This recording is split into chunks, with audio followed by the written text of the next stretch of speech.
Welcome to this video where I will be going over a predicted paper for Foundation. This is paper 3, which is a calculator paper. This paper has been put together by MathsWatch, so all the questions have been compiled by them and all credit for the compilation goes to them. The solutions are my own and the explanations are my own. Let's begin. Question 1. Write down a multiple of 9 that is between 46 and 65. So what is a multiple? Quick reminder, a multiple is the times table of a number. In this case, the 9 times table. So we are looking for the 9 times table between 46 and 65, and we can just give whatever multiple is between 46 and 65. So we know that 45 is the nearest one to 46 because it has to start from 46 and after that. But 45 isn't in the range. So the next one after that is 54. And the one after that is 63. Now, either of these are good enough for your answer. You just need to give one. So either 54 or 63 is good enough. Question 2.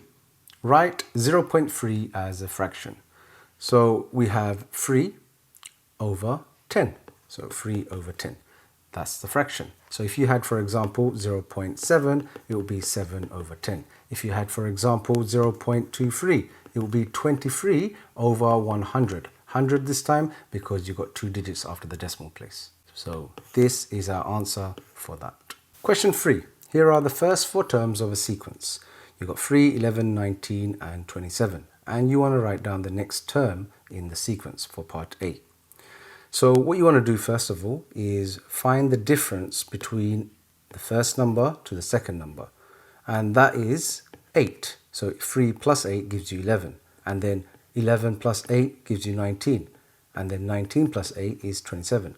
So to find the next term in the sequence, you just add 8 again. And 27 plus 8 gives you 35. So your answer is 35. Now, the second part to this question says, explain how you got your answer. Now, of course, you just added 8. So you could simply write, I added 8. However, you could also write the nth term formula. So as well as adding 8, you could find the nth term formula. And to find the nth term formula, what you do is you go back to the original sequence and you go backwards by whatever you went forwards by. So this time you're going to do minus 8. So what's 3 minus 8? 3 minus 8 is minus 5. And all you do is you write down 8n, 8 because the differences were 8. Okay, that's where this comes from. And you just add this to it. So you've got a minus 5 here, so you just add minus 5. So this is the rule. So you could give either of these, added 8 or 8n minus 5 as your answer.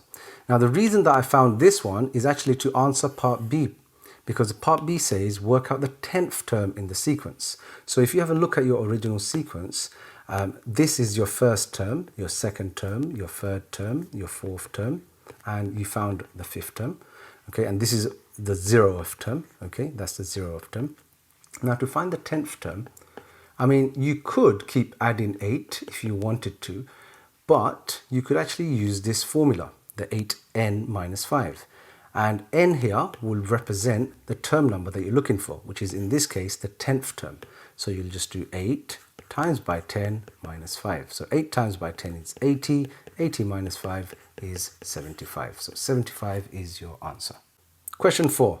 Here is a list of numbers. Find the median of the numbers in the list. Now, what does median mean? Median means to arrange the numbers in order and find the one in the middle. So let's go ahead and put this list of numbers in numerical order. So the first number that we have is 4. So we can cross 4 off here and write 4 here. The one after that is 7. So we can write 7 next. Then we have 9. Then we have 14.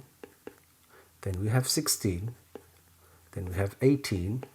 And finally we have 23. Let's just move these in a little bit. Okay, so what is the number in the middle? We can find the number in the middle by just crossing off the numbers at the end and coming inside. So the 4 and the 23 are on the outside, then the 18 and the 7, 16 and the 9, and then we have our median. This is our median value. So 14 is the median. Next, it says work out the range of the numbers in the list. The range is the largest number, take away the smallest number.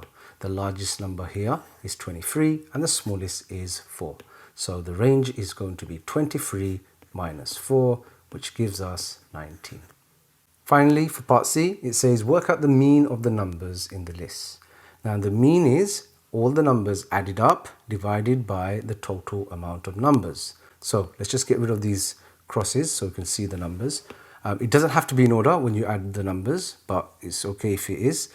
You could do that. So all I would simply do is add 9 plus 4 plus 23 plus 7 plus 18 plus 16 plus 14, and then divide that by the total amount of numbers that we had, which is 1, 2, 3, 4, 5, 6, 7. So divide by 7. So I'll work at the top now, so I can get my calculator and do that because it's a calculator paper. So the top gives me 91 and the bottom is still 7, so I'll divide 91 by 7 and that gives me 13. So the mean is 13. Question 5. H is equal to 3p plus 5. Find the value of h when p equals 7. So I am going to be substituting the value of p in here. Okay, so the value of p is 7, so I'm going to put 7 in here. So it's going to be 3 times by 7 and then you add 5, and that will give me the value of h. So what is 3 times by 7? 3 times by 7 is 21 plus the 5, that gives me 26. So the value of h is 26. Question 6. Theo is a cleaner. The table shows information about the time it will take him to clean each of the 4 rooms in a house. Theo wants to clean all 4 rooms in one day. He will have breaks for a total time of 85 minutes. Theo is going to start cleaning at 9 a.m. What time will he finish cleaning? So if we look at this table here, it tells us how long it takes to clean each room. So the kitchen takes 1 hour 50 minutes, the lounge takes 55 minutes, the bedroom 1.5 hours, and the bathroom 35 minutes. Now what we can do is this question in one of 2 ways. We can either convert everything into minutes and then find out how long it takes to clean all 4 rooms and then add this, and of course he's got the break of 85 minutes as well, we can add that in. Or we can just start with 9 o'clock and clean each room one by one and then add the times as we go along, which probably is the easier route to go. So let's go ahead and do that, shall we? So the kitchen, if he starts cleaning the kitchen at 9 o'clock, 1 hour and 50 minutes passes, what time is it? It's going to be 10:50 a.m.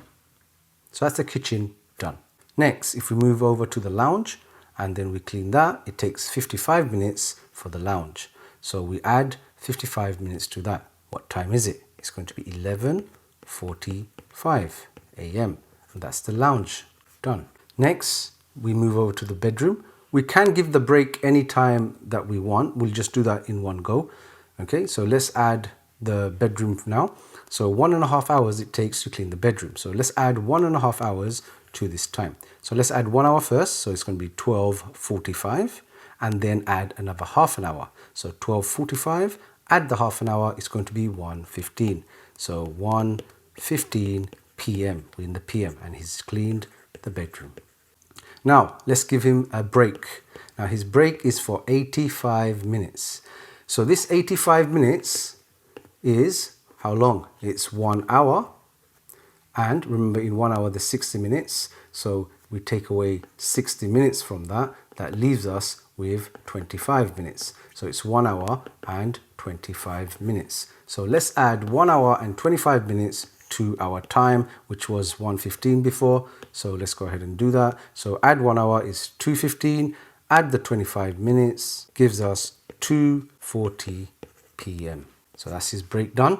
Now he's only got left to do the bathroom, which is 35 minutes. So let's go ahead and add 35 minutes to our time, and that gives us 20 minutes to get to 3 o'clock plus another 15, which is going to be 3:15 p.m. and bathroom is done. The time that you want that he finishes cleaning is 3:15 p.m. Question 7. Simplify 5e plus 8f plus 7e minus f. So we want to collect all the like terms, the terms that are alike. So 5e here will be collected with the 7e. And the 8f will be collected with the minus f. So let's go ahead and do that. So 5 plus 7. 5 plus 7 is 12e. The 8f, take away 1f, is positive 7. So it's plus 7f. And that's your answer. Question 8. Isaac buys 17 anti-pollution masks for £5.25 each. He pays with 5 £20 notes. How much change should Isaac get? Write your answer in pounds. So 17 masks will cost us £5.25 each. So we're going to do that calculation. Let's go ahead and do that. And that gives us £89.25. Now, if he's paying with 5 £20 notes, how much is that? That is £100. So how much change does he get from £100? Well, we just need to do 100, take away 89.25, and that gives us £10.75p change. The question goes on to say the normal price of an e-scooter is £370. In a sale, there is 1/4 off the normal price of the e-scooter. Work out the price of the e-scooter in the sale. Write your answer in pounds. So what we'll do is we'll work out 1/4 of £370 and take that off the original amount. So in order to work out the 1/4 of 370, we do 370 divided by 4. That gives us £92.50, and we just need to take £92.50 away from 370, giving us £277.50. Question 9. Amy, Bill and Claire share an amount of money in the ratio 5, 7 and 8. What fraction of the money does Bill get? Give the fraction in its simplest form. So let's go ahead and put labels above our ratio. So Amy, Bill and Claire. It's always in the order that it appears in the question. So Amy, Bill and Claire would be 5, 7 and 8. So Bill is represented by the 7. Now it's going to be 7 out of the total amount here. So we just add these ratios up. So we do 5 plus 7 plus 8. And that gives us 20. So it's going to be 7 out of 20. Now in its simplest form, we cannot divide this any further. That is already in its simplest form. So 7 out of 20 is your final answer. Question 10. Jim has 100 cards. There is a whole number from 1 to 100 on each card. No cards have the same number. Jim puts a star on every card that has a multiple of 3 on it. He then puts a circle on every card that has a multiple of 7 on it. What numbers are on the cards that have both a star and a circle on them? The final line of your answer must list only these numbers. So how will we start this question? Well, let's start by listing the multiples of 3 first, and then we'll go and list the multiples of 7. So let's go ahead and do that. So 3, and we are only going to do them up to 100.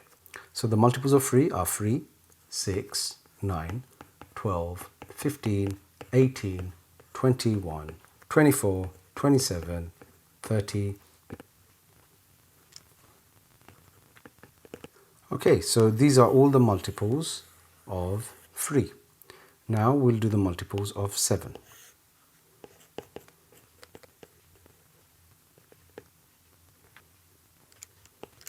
And now we have all the multiples of 7. I've done it this way so you can actually see what I'm about to do now. Now the question says, what numbers on the cards have both a star and a circle on them?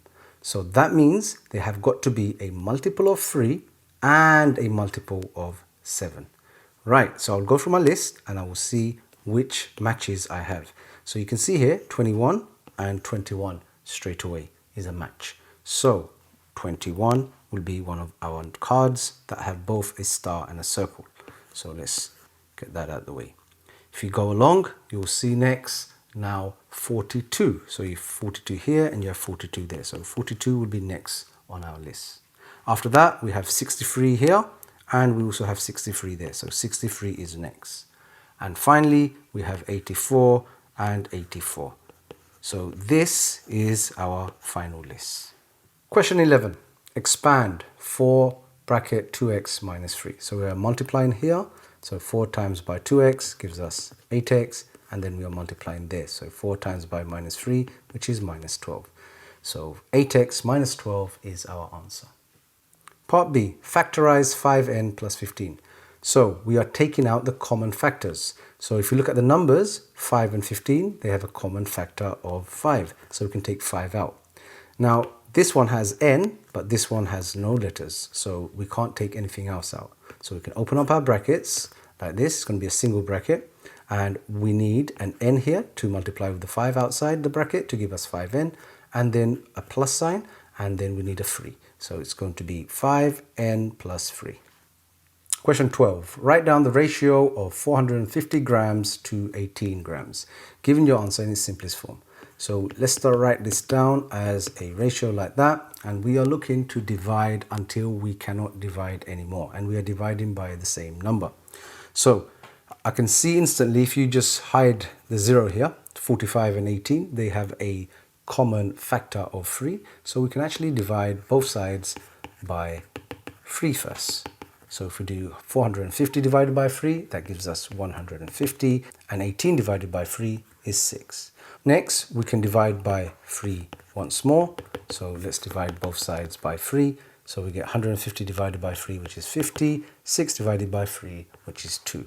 And finally, we can now divide both sides by 2. So 50 divided by 2 gives us 25, and 2 divided by 2 gives us 1. So 25 to 1 is our simplest form. Question 13. An isosceles right-angled triangle is shown. The area of the triangle is 200 centimeters squared. Work out the value of x.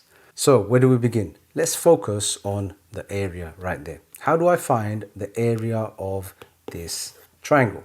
Well, the area of a triangle is simply base times height divided by 2, or half base times height. We know that it's already equal to 200 because we've been given that as our final answer. So what else do we know? We know the base and we know the height. The base is 5x and the height is also 5x. So what we can do is replace the b and the h with 5x. So it's going to look like this. 5x times by 5x, which is the height, divided by 2 equals 200. So all I've done is substituted those values in here. Now, what is 5x times 5x? 5x times by 5x is 25x squared. Don't forget, this is not the same as doing 5x plus 5x. That is equal to 10x, okay? This is not the same thing. This is multiplying. So it's going to give us 25x squared.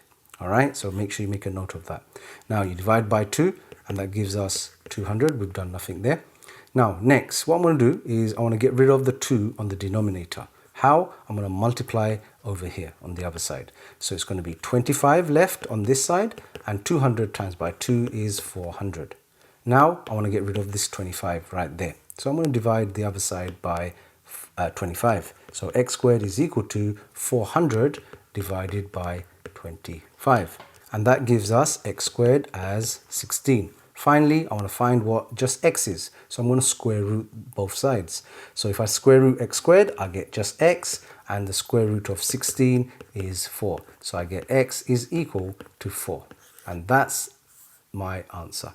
So here, the value of x is 4. If the question did say to me to work out the actual length, it's going to be 5 times by 4, which is 20, and it's in centimeters. And of course, the height is also 20 centimeters because it's the same expression. Question 14. Sarah buys a caravan. The cost of the caravan is 15,600 plus VAT at 20%. Sarah pays a deposit of £5,000. She pays the rest of the cost in 10 equal payments. Work out the amount of each of the payments. Let's start with finding the total cost of the caravan after we've added our VAT. Now, it's a calculator paper. You can use calculator methods to find the percentage. The quickest method is probably to use the multiplier method, which is simply original amount times by the multiplier equals the new amount. Okay. Otherwise, you can just find 20% by doing 20 over 100 times by 15,600. Find the answer and then add it on. Okay. If you're comfortable with that method, go ahead and do that. Okay.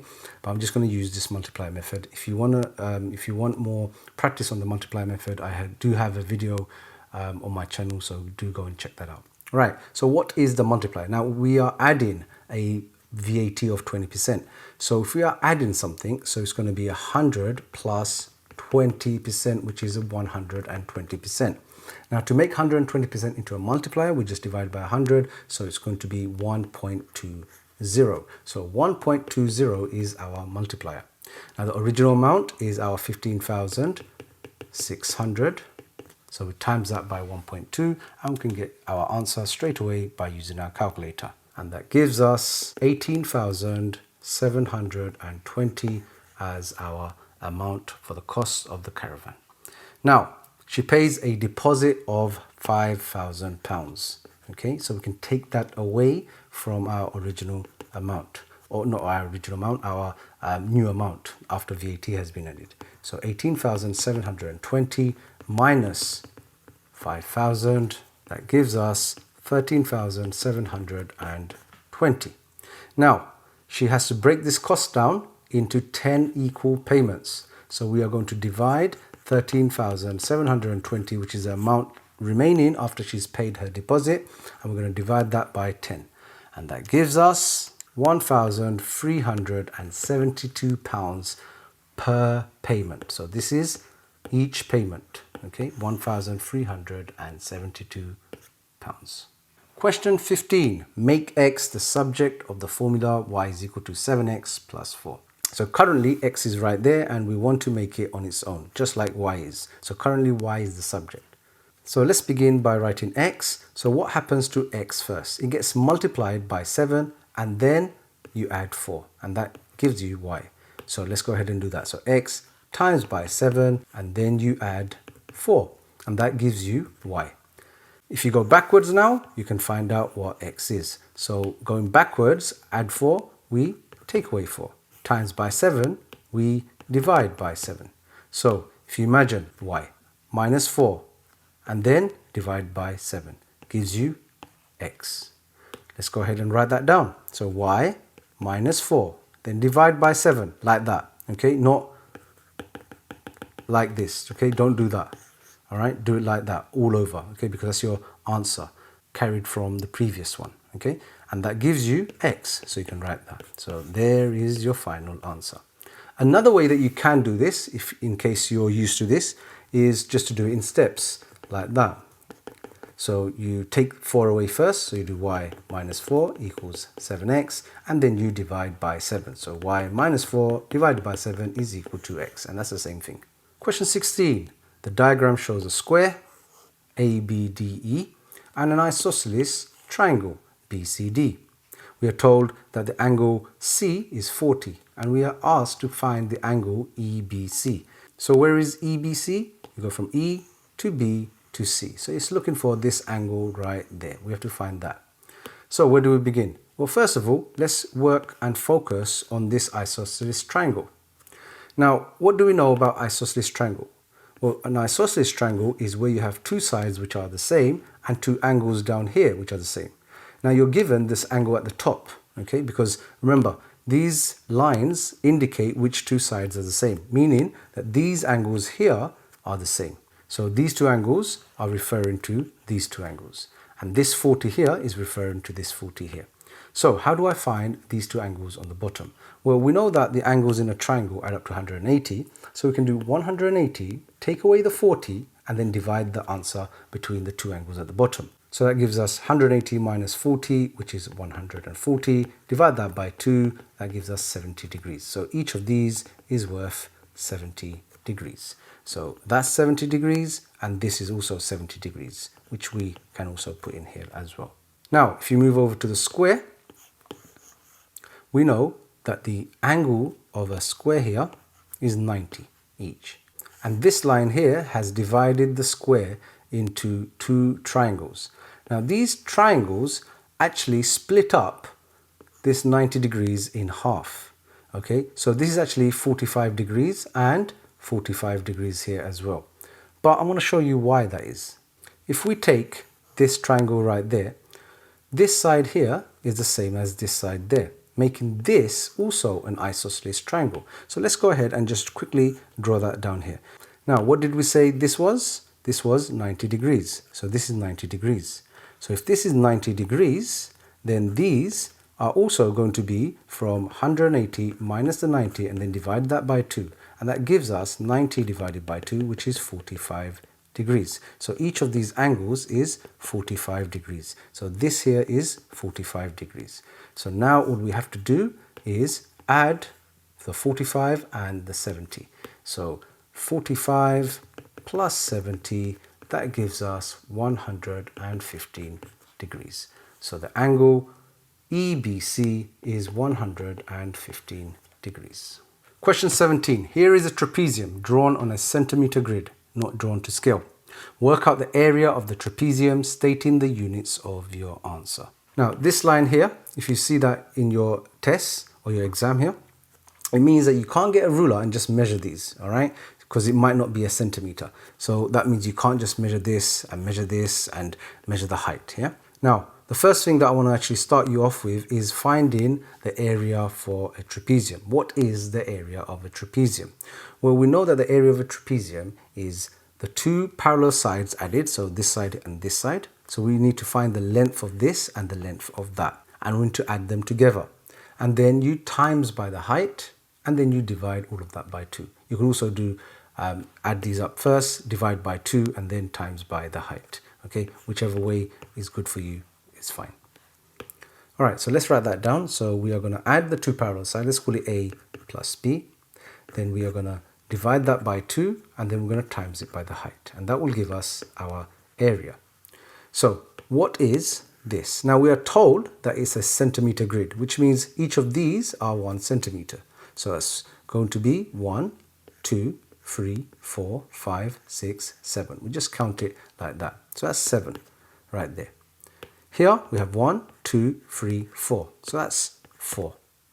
And then we have from there to there. We don't want any of this. This is not a height, okay? This is something that students will often make a mistake about, okay? This is not the height. The height is always perpendicular, okay? So you're looking for perpendicular to one of the lengths. So that's what you're looking for right there, okay? So let's go ahead and count the height. So 1, 2, 3, 4. So the height is 4. So right there, we can do that. Now let's go ahead and put this in our formula. So it's going to be 7 plus 4 divided by 2 times by our height, which is 4.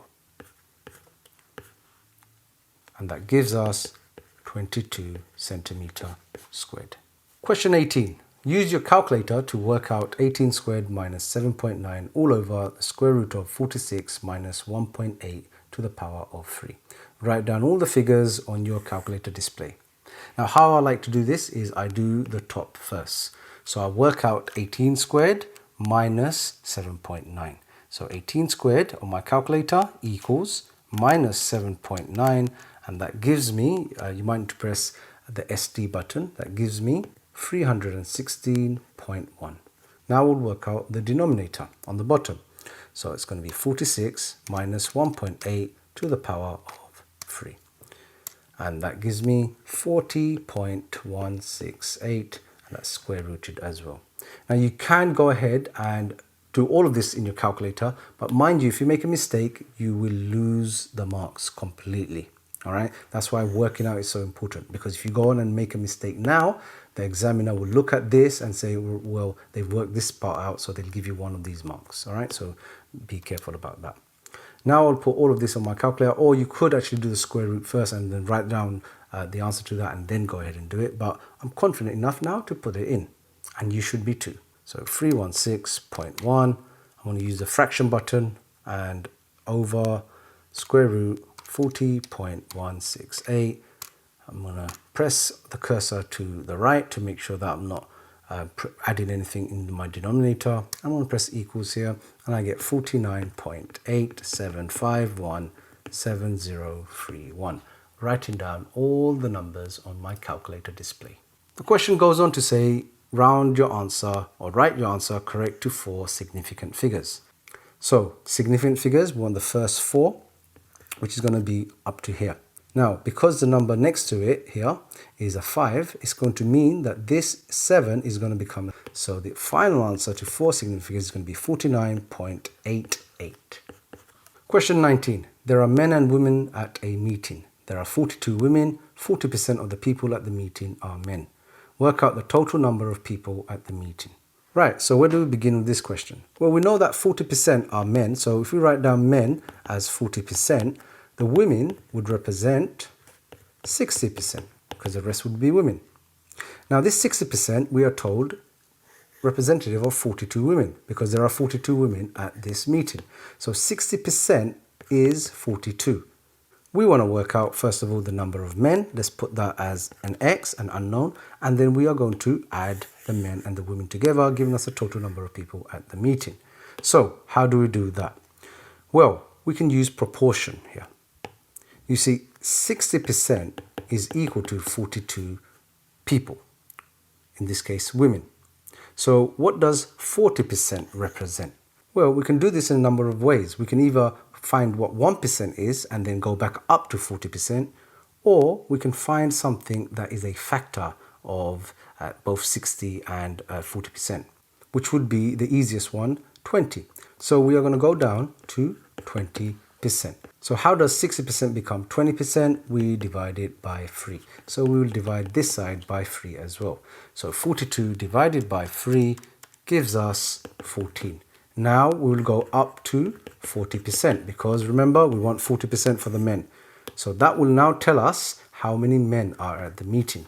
So what do we multiply 20 by to give us 40? We times it by 2. So the 14 we also times it by 2, giving us 28. So now we know that X is 28. So we can get rid of this and write 28. So the total number of people at the meeting will be 28 plus the 42, and that gives us 70.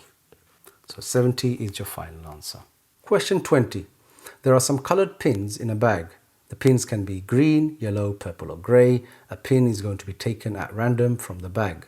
The table shows the probabilities of picking a purple or a grey pin.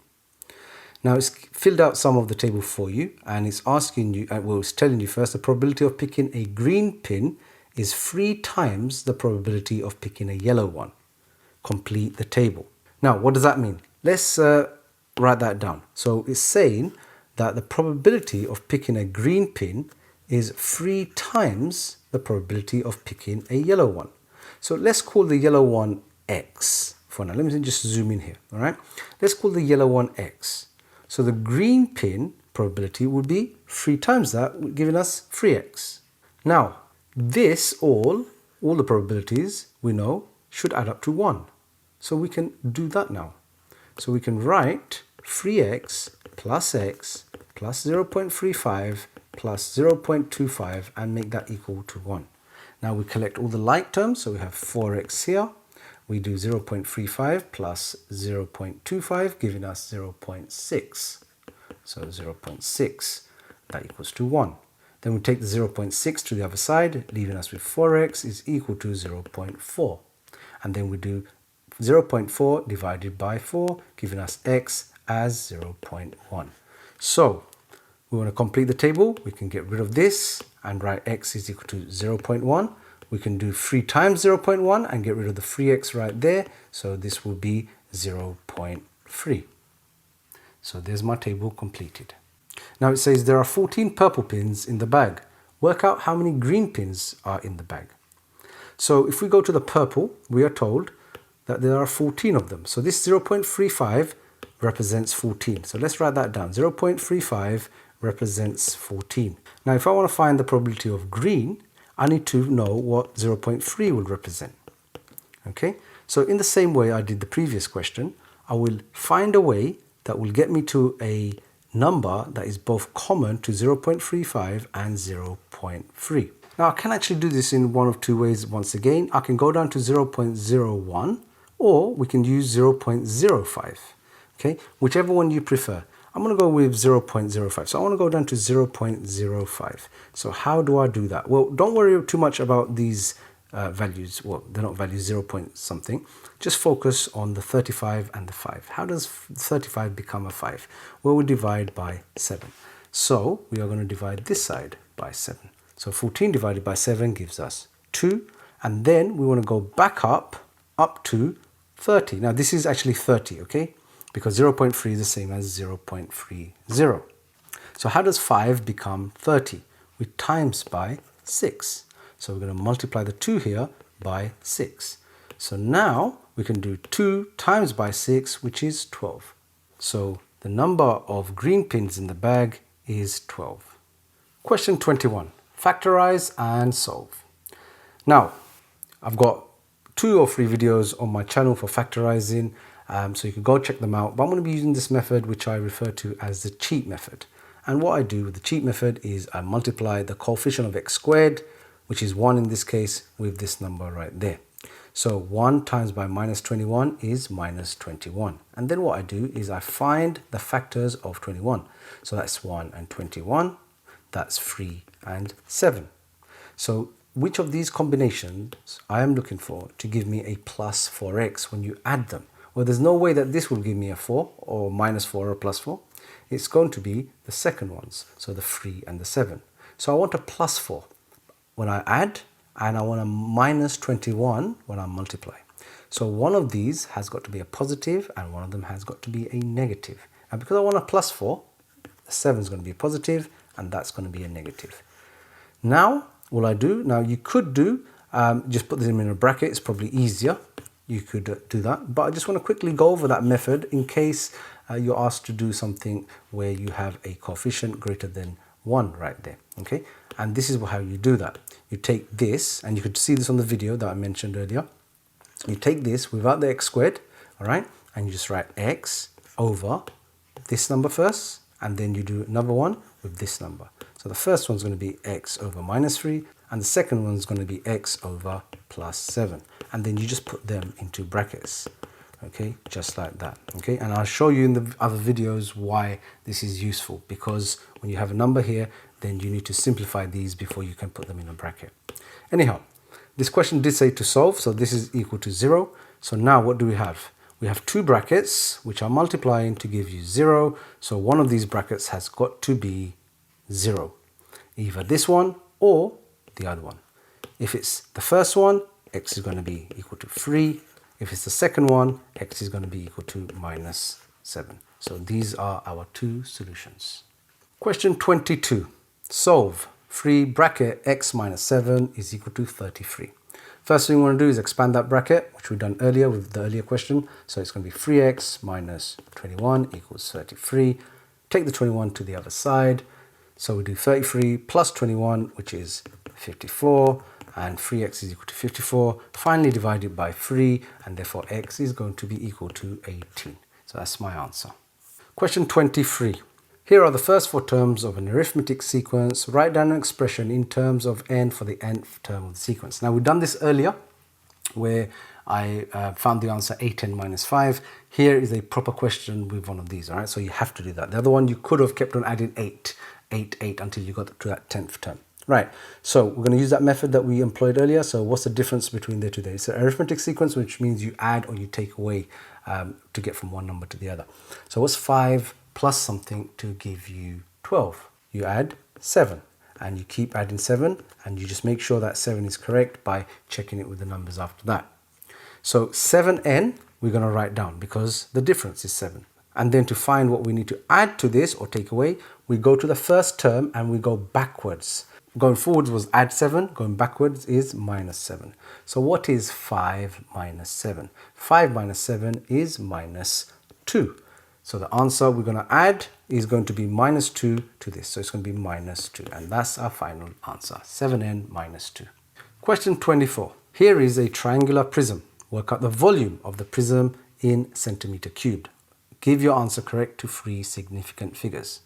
So the general formula for the volume of a prism is the area of the cross section times by the length.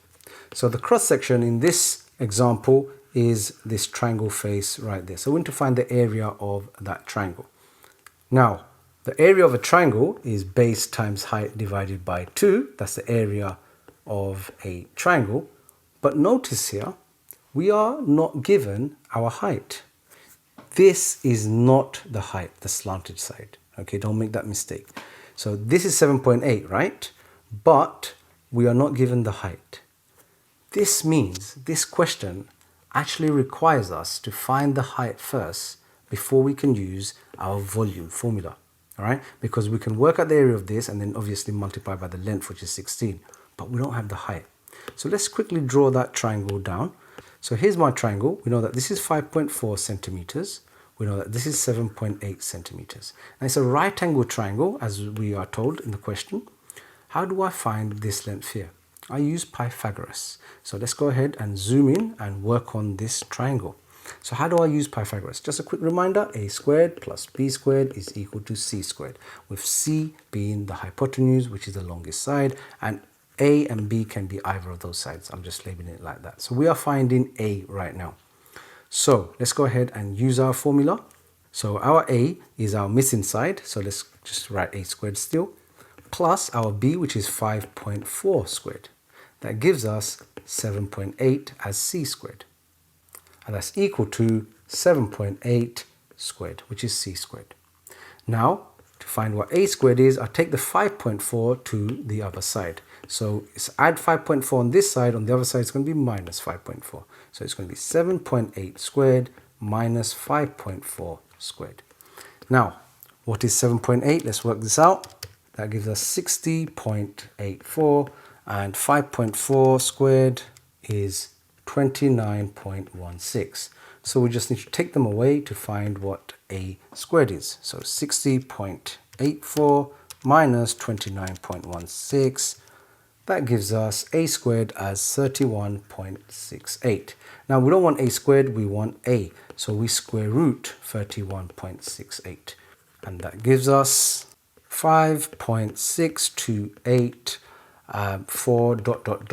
Now we can keep all of our answer, but I'll just keep a few significant figures or decimal places just so it gives us better accuracy. So let's make this 5.63. So I've rounded it to 2 decimal places, right? It will affect my final answer, but because I didn't round it to 5 or 6 as a full answer, okay, that would significantly affect my final answer, which I've got to round to 3 SF.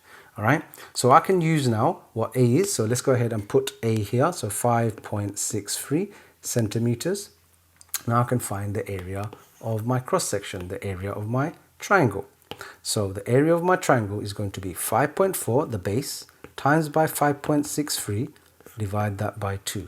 And that is the cross section. And then we're going to multiply by the length here, which is 16. So let's go ahead and carefully put that into our calculator. So 5.4 times by 5.63 equals, divide by 2 equals again, times by 16, and that gives me a total of 243.216. Now, the question says it wants your answer to 3SF. 3SF is right there. This number here is less than 5, so I can just have that. So the 3SF answer will be 243 centimeter cubed. Question 25. The accurate scale drawing shows the positions of port P and a lighthouse L. Lindsay sails her boat from port P on a bearing of 050 degrees. She sails for 1.5 hours at an average speed of 5 kilometers an hour to port Q. Indicate the position of port Q on the drawing. Now, I can't show you this because I don't have the protractor where I can show you what I'm doing, but I'll try my best to show you just by indicating things, all right? So we are going from here and we are traveling on a bearing of 050, which is 50 degrees, which is going to be approximately like that. Okay, so this is our 050. So let me just get a different color here. So we are going in this direction approximately. Obviously, you measure this with your protractor, and this is 50 degrees. All right. Now, bearings always start from the north, which we are, and they go clockwise, okay, and they're in 3 digits, which this is. All right, so that's that. Now, the question says that she sails for 1.5 hours at an average speed of 5 kilometers an hour. So what distance does she travel? Now, we need to know the distance formula. So distance is equal to speed times the time. And the speed that she travels is 5 kilometers an hour times by the time. Now the time is 1.5 hours, so we're going to write 1.5. So 5 times 1.5, that gives us 7.5 kilometers. So she travels 7.5 kilometers. Now all I have to do is I have to get a ruler and measure, because the question says that 1 centimeter represents 3 kilometers. So every centimeter is 3 kilometers. So how many 3 kilometers are there in here? To find the answer to that, I just do 7.5 divided by 3, and that gives me 2.5. So I'm going to draw a line which is 2.5 centimeters in length. So starting here, draw a line which is 2.5 centimeters in length, And of course, you'll do this with a ruler, and then that will be the position of Q right there. Now, it says, find the distance in kilometers of the port Q, which you've just put down, from the lighthouse L. Again, all you have to do is get a ruler, measure from the L lighthouse up to here with your ruler, and whatever the answer is, you are now going to find it in centimeters, but then you will go from centimeters into kilometers by multiplying by 3. When I did this, I found that it was 1.5 centimeters, so I'll multiply that by 3, giving me 4.5 kilometers. So this here will be 4.5 kilometers. Next, it says find the bearing of port Q from the lighthouse L. So you're starting at the lighthouse right there, and you're going to Q. Now you can't go this way because bearings, remember, they start from north and they go clockwise. So you're measuring this angle right there. Now the easiest way to do this is we know that the angles on a point is equal to 360. So if we just find this angle right there, the acute angle, we can just take that away from 360. So measure this angle here and just take away from 360. So here I'm roughly measuring around 48 degrees. So this is 48 degrees. So it's going to be 360. Take away the 48. That gives me 312 degrees. So the bearing of the port Q from lighthouse L is 312 degrees. Question 26. Neve was driving back home following a business trip. She looked at her sat-nav at 17:30. Neve arrived home at 19:42. Work out the average speed of the car in miles per hour from 17:30 to 19:42. You must show all your working. Now this is 24-hour time. So 17:30 is simply 5:30 p.m. and 19:42 is 7:42 p.m. So the time taken to arrive home is whatever time it took from 5:30 to 7:42. Now let's just work that out. So 5:30, 1 hour later is 6:30, 1 hour after that is 7:30. That's 2 hours that have passed. So we've got 2 hours already. And in terms of minutes, 7:30, we've got another 40, it goes to 42, that's 12 minutes. So it's 2 hours and 12 minutes. So it takes her 2 hours and 12 minutes to come home. So that's my time right there. Next, I want to find the distance, and the distance is given to me in the table right there, which is 143 miles. So what I can do now is work out the average speed by doing speed is equal to distance divided by time. Now the distance is 143 and the time. Now the 2 hours is fine. Remember, it's in miles per hour. So 2 hours is fine. But the 12 minutes, I need to convert that into hours. How do I do that? I do 12 divided by 60. 12 divided by 60 is equal to 0.2. So it's going to be 2.2 hours. So 143 divided by 2.2. And that gives me 65 miles per hour. So 65 miles per hour is the average speed of the car. On to the last question. Question 27, Cindy has 2 bags. In the first bag, there are 3 red balls and 7 green balls. In the second bag, there are 4 red balls and 5 green balls. Cindy takes at random a ball from the first bag. She then takes at random a ball from the second bag. Complete the probability tree diagram. And part B, what is the probability that Cindy takes 2 balls of the same color? So let's go ahead and complete that tree diagram right there. Now, what do we know? Each branch right there has to add up to 1. So if this is 3 over 10 for the red, it's going to be 7 over 10 for the green. As you can see, the same thing here. So 4 plus the 5 is the total of 9, which is our denominator. Now this is independent events, so whatever happens with the first bag doesn't affect the second bag. So we can just copy down these probabilities for these branches as well. So that's going to be 4 over 9 and 5 over 9. So that's my tree diagram done. It says, what is the probability that Cindy takes 2 balls of the same color? So we are looking for the combinations where you get same color. So you can have a red and a red, or you can have a green and a green. Now pay attention to how I said this. I said a red and a red, or you can have a green and a green. Now in probability and or, represents certain functions. An AND is multiply and an OR is add. So the probability of a red first time round is 3 out of 10. So we do 3 out of 10 here. Remember, we are following red and red, so red and red. And the probability of the second being a red is 4 over 9. So it's going to be times by, because AND is times, 4 over 9. Now we can put a bracket around that. Then we have this OR. Now OR means add. And then the second one is going to be green and green. So now green and green is going to be 7 over 10 times by 5 over 9. So 7 over 10 times by 5 over 9. Now we can put that into our calculator. So that gives us 12 over 90 plus 35 over 90. So we just add those two fractions together, we get 47 over 90. So that's our final answer. Hope you enjoyed this video.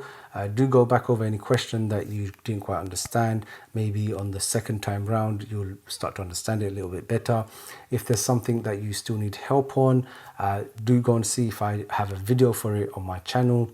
If not, just ask the question in the comments and I'll try to help and assist as best as I can. All the best for your exam, guys. Goodbye.